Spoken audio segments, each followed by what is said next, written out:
An eggplant is an eggplant. I don't know. It's supposed to, what is it supposed to be? Hello everyone, welcome to Happily Ever Reality. Today we're talking about Sister Wives Season 20, Episode 3, which is titled All About Eggplants. And since I started the video with the clip of Robyn talking about an eggplant, I am just going to go ahead and talk about Mary since she is the reason the episode got that title. There's not going to be anything in this video that's, graphic, but there is a little bit of innuendo. So just a heads up if you guys have kids around, but we're just going to say eggplant. So that's it. Anyway, focusing on Mary, we find out that nothing really came of the speed dating that she participated in, and we saw in that last episode. She had that connection with the one guy, but nothing really came of it. She has a great attitude about it, though. Because, that's the sort of thing that could get you down if you, meet multiple people and there's no connection. But she has a really great outlook about it. She seems to be in a really good place when it comes to dating. In this episode, we see her get together with some friends. They are going to do a painting and wine night. And it ends up being that the theme of this is the eggplant. So yeah, they're all trying to paint something around that theme. I'm going to put a clip in here so that you guys can see it. This clip is going to show Mary and her painting. Dinner time. Dinner time! Are you saying that you wanted to eat it? I'm no artist, so my standards can be a little low, but I actually thought Mary's painting was kind of cute. It would be a really bold choice to put in your house, but I didn't think she did too bad. There is another person there, one of her friends, who does a painting that includes Kody and some of his hair. I thought it was funny. She mentions a skin headband, which is something I had never heard anyone say, but she's talking about that strip that is like a bald spot in Kody's head. She is pointing at it on the painting. I'm going to put the clip of her talking about that right here, just in case you guys missed it. I love the skin headband. I do. I really do appreciate that she put Kody's hair like that. Anytime someone makes those little ramen noodle squiggles, I enjoy it. So I thought this was funny. I think it's good that Mary has a group of people around her that are able to have fun, because I think the situation that she is in could feel sad. If you think about it, she was a part of this huge family, and now she is very much removed from the two different groups. She's not close to Kody and Robyn, and she's not close to Christine and Janelle. It seems like she's not super, super close with the kids. It's good she has a group of friends around her. That's it. And that's all I really have to say about Mary. You guys can let me know if there's anything you want to add down in the comments. Now let's move on to talking about Kody and Robyn. Are you guys blown away by how fast this all went down? Like how fast it's all happening on the show. Sister Wives used to take a story and really draw the story out for as long as possible. It would go on and on. And they literally were talking about moving in the last episode. And in this one, they're already going into the new house. I felt like this is something that we would have been talking about throughout the whole season. So I'm blown away that it all went down in 2 episodes. I mean, I'm sure we're going to see more of them really settling in, but they made this happen fast.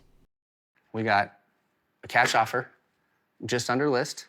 Oh my God. No contingencies. Oh my God. Ready to roll. Wow. So even though this whole thing happened really smoothly and they're showing it all happening quickly, that doesn't mean there weren't some moments that stood out when it comes to the two of them. I'm going to put a clip in here of Kody talking about how Robyn included him in decision making. Now, if you haven't watched the episode yet, I'll fill you in just a little. They're talking about moving their furniture. He really wants to take this large dining room table with him.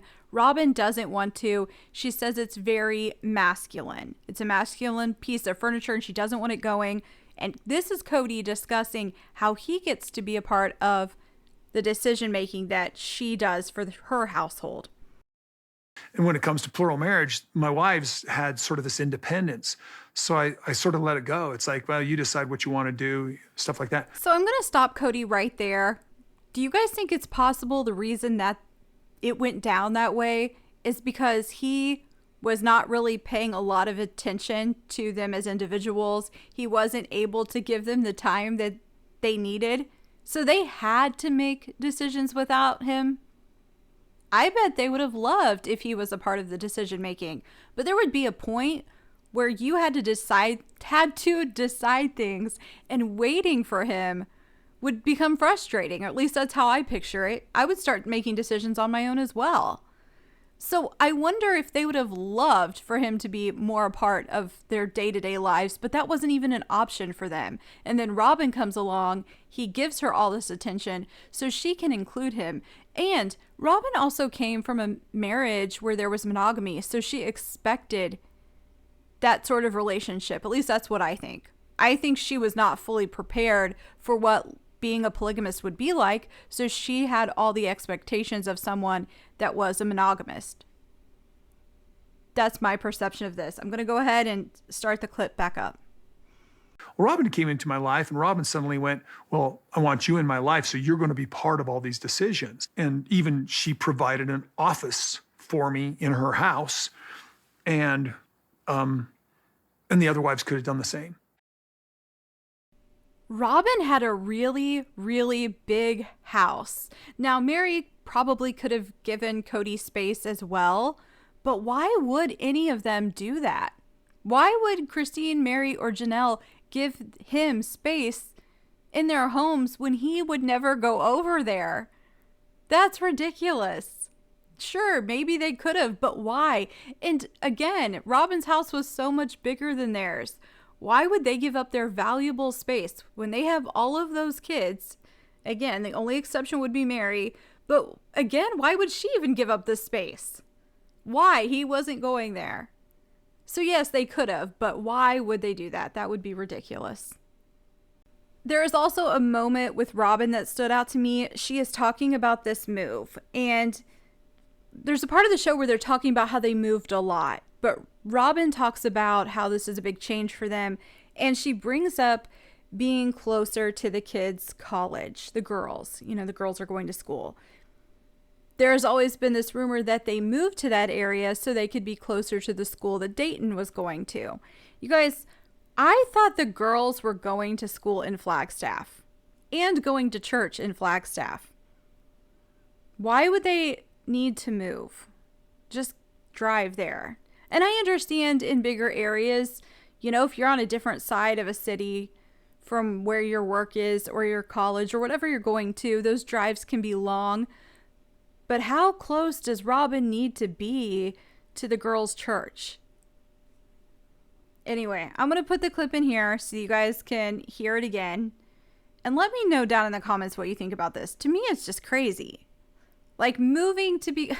Okay, let me put the clip in. The new home for me is like a new beginning, closer to the college, closer to the girls' church. I see a lot of future there, which is really great.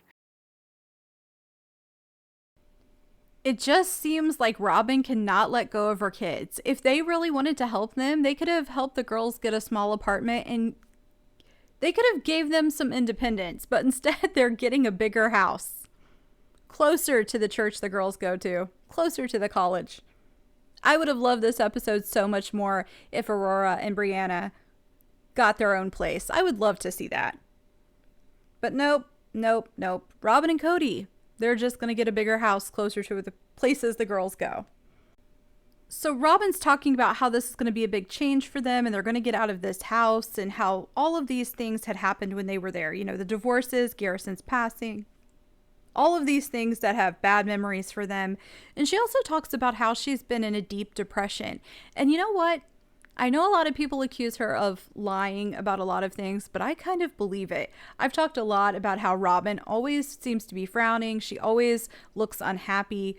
When does she look like she is experiencing any sort of joy? Even when she does look happy, it almost feels forced. And there's a part of me that wonders, you know, maybe she's been depressed even longer than that. You know, being on television would have to give you a lot of anxiety. Specifically, if you are the person that's being blamed for a lot of the bad stuff that has happened. And I'm not saying that doesn't mean she deserves, you know, some of that. But the internet can be very harsh. maybe it hasn't been good for her mental health. Maybe this move really is good for her. That's all I'm saying. But I'm still like, really, did you have to go get a house that big so that you can never let your kids be independent? Yeah. But maybe this is going to be good for her and Kody. Kody seems really, really happy about this move. Another thing that stood out to me was when Kody was talking about selling Coyote Pass, and I'm sure you guys caught it because I couldn't believe he said it. He basically says that they only decided they were really going to sell the property because they wanted to buy this house. Here is a clip of Kody saying it in his own words. Selling Coyote Pass became a reality for us, for me and Robyn, only when we discovered we really wanted this other house. So right before this clip, he actually says, Justin doesn't even have it on the market. Coyote Pass isn't even ready to sell. So they were able to find a house they wanted, clean up Robyn's hoarder house, pack, it looks like start moving into another house, all before they could get Coyote Pass ready to sell. And why? Am I missing it? He says there's stuff there, but is it that much stuff? Would that stuff hinder a sale? To me, it wouldn't. It is property that has nothing on it. No structures. If you go out there and there's some stuff there, you know you're going to have to do something to that land to prepare it for people to live on. So to me, that stuff wouldn't stop someone who wants to purchase it.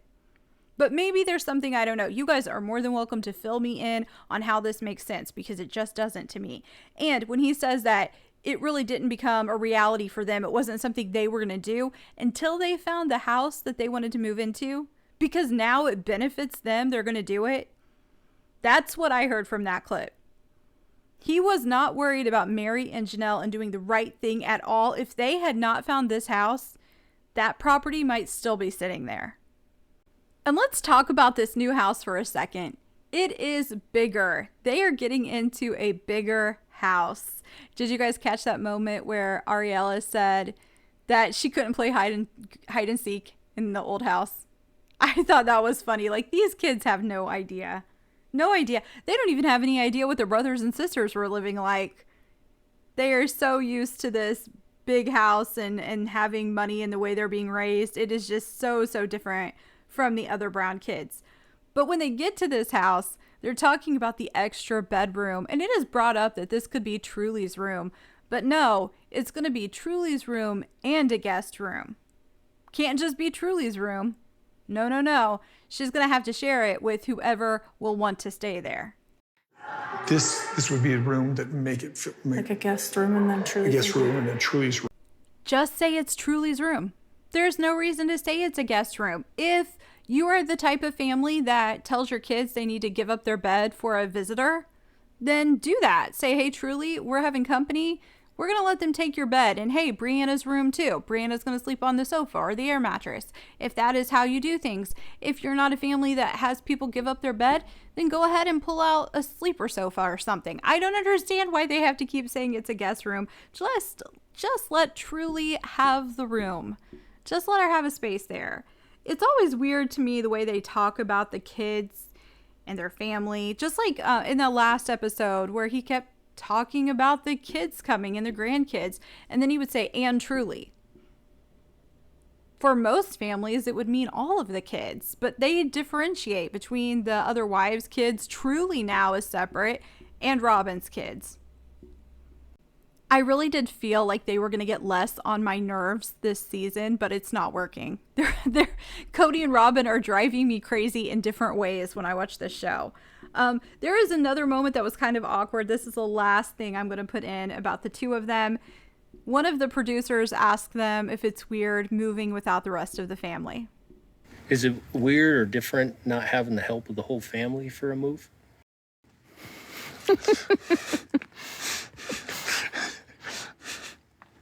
Anyway, is there anything else? Okay. Yeah, it's a little bit awkward, but let's get real. These two are used to doing things without the rest of the family because that's the way they were living even when the whole family was all together. So yeah, that's it for Robyn and Kody. They managed to get into a whole different house in 2 episodes. I don't even know if the last one counts because in the last one they were talking about moving. They weren't making any plans. So we jumped into the next episode and the whole thing went down. Normally, this sort of event would take seasons on this show. It would go on forever. So I'm very surprised we got it all in this one episode. And of course, the last person I'm going to talk about is Christine. We see her and David continuing to help Mykelti and Tony make that move to North Carolina. They end up getting into some really, really bad weather. Not so much Christine and David, but Mykelti and Tony. There's hail, there's a tornado, they have to pull off the road. I imagine that was terrifying. I get freaked out when the rain is so hard that I can't see and there's no tornado and hail, but that can freak you out even when it's just rain. So I imagine that was terrifying. They do pull off the road. They're okay. And then they start driving again. Eventually they do catch up with Christine and David, and the trailer they have with them has a shredded tire. So they have to stop and kind of take a break to get the tire repaired. But for the most part, there's not a lot to say about Christine and David or Mykelti and Tony. They make it to North Carolina. We find out that Maddie is pregnant, which is exciting, and she is due on the day of Garrison's passing. So that, that feels very special for them. I do think Mykelti and Tony found a really cute house. Like, it is very charming, and it has a very nice backyard. Just a lovely house. So I think that was a nice thing for them. This is really hard for Christine, and I don't know if you guys picked up on it. Like, there was almost a weird vibe when she was talking about the kids all being, or the grandkids all being out in North Carolina. There's just a weird feeling, and I think she's really hurt. I think this isn't just normal sadness. I think Christine is really hurt by this move. What I have a problem with is people saying, now that Maddie and Mykelti have moved here, you and David have to move here. That's what I have a problem with. Yeah, I just think there's a lot of hurt there, and I cannot put my finger on it, but I think there's some sort of, it feels weird with Mykelti and Christine. I think Mykelti loves her mom. I think Christine absolutely loves Mykelti and all of her children, but there's just some sort of weird dynamic in their relationship, and I can't put my finger on it. I tried to figure it out. I was like, what am I going to say about this? I don't even know how to put it into words, but there's just something there that feels a little odd. And maybe it's the number of kids in the family. Maybe Mykelti didn't get the attention she needed from Christine. We know she went to Robyn, where she got along better with Robyn, but there's just something there that feels weird to me. Even when Mykelti insisted on all of the family getting together for that terrible, terrible, awkward goodbye when Christine was moving. If you watch this show, you know exactly what I'm talking about. I remember watching that and being like, why would she put her mom through that? Like, I understand what she was thinking. I understand wanting your family together, but it was rough. And I'm just surprised Mykelti couldn't see why that would be rough for her mom. And then she's doing this move, and I understand why they're moving. I understand that it works out well for Tony. There's just something weird there, though. If you guys pick up on it, let me know down in the comments. Maybe it's just the way it's all being presented on the show, but I do think Christine is hurt by everyone being out there. But she has kids there in Utah. Aspen is pregnant. So she doesn't have to move, Like, she's happy there. David has kids there. So she should stay where her life is and where she feels at home. That's my take on it. But if you guys notice anything weird about that relationship and all of that, like, comment down below, because I'm wondering if it's just me that's noticing it. But that is it, you guys. That's all the stuff I have that I want to talk about for this episode. So if you guys want to bring up anything, do that down in the comments. And if you haven't already, I hope you will click like and subscribe and come back to Happily Ever Reality.